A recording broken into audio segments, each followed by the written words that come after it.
tại đó ba còn tổ ta cho nên càng vào lại sử dụng vấn đề càng vào lại những đối thế hơn xin lỗi tình chú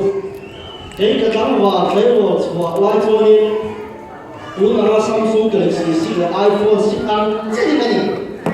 chú có tin thế này chắc là lấy miếng chắc là không đâu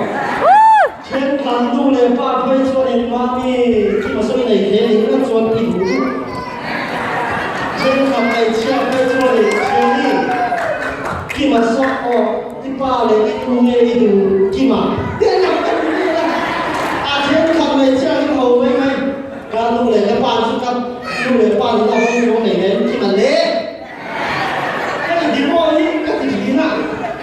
càng vào xin nhau tiếp tục không là gì khi mà theo mình phong học mũi cho đi nửa mũi này để ăn sao cũng có làm sao để hiện đi vậy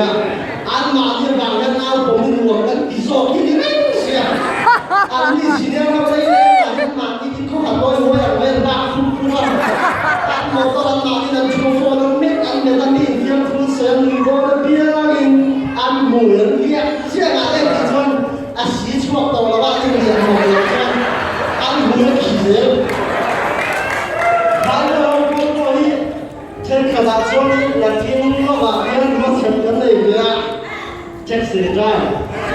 thế là yên bao gồm là tâm địa bạn chú là chú nó vẫn tam nó đâu thì số các bạn những chút tâm pháo thật số tổ này thì nó còn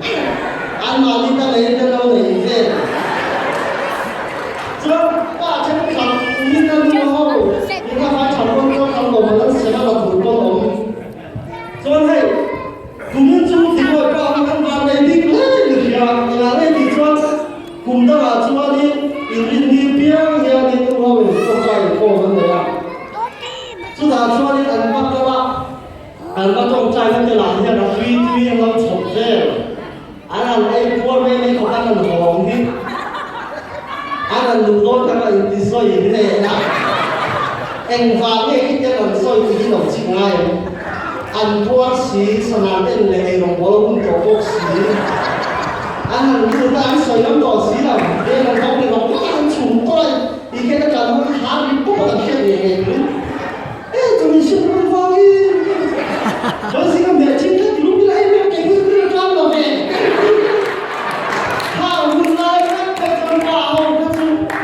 mà ra là chỉ liệu bằng ống cái này hao lại một cái con nó phiền này chứ ông phiền này đâu đấy chúng ta cho liên gia là chúng ta không cái gì một cái vấn đề phát này gì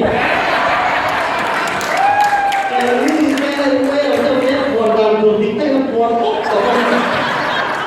cho nên tôi không biết ấy ăn thì cái gì cái đó sao đi chụp lại thì thôi ăn thì trong hai cái vấn đề này anh xem này người ta so sánh thì có thể các bạn anh đến lâu để nghe một thì cái gì là anh đến lâu trước khi mà phần một con lên là đến chiều các bạn thì ta hiểu nghe cái cảm thấy ô cái lòng chỉ là em không phải muốn mùi muốn là đấy biết không cái gì muốn chia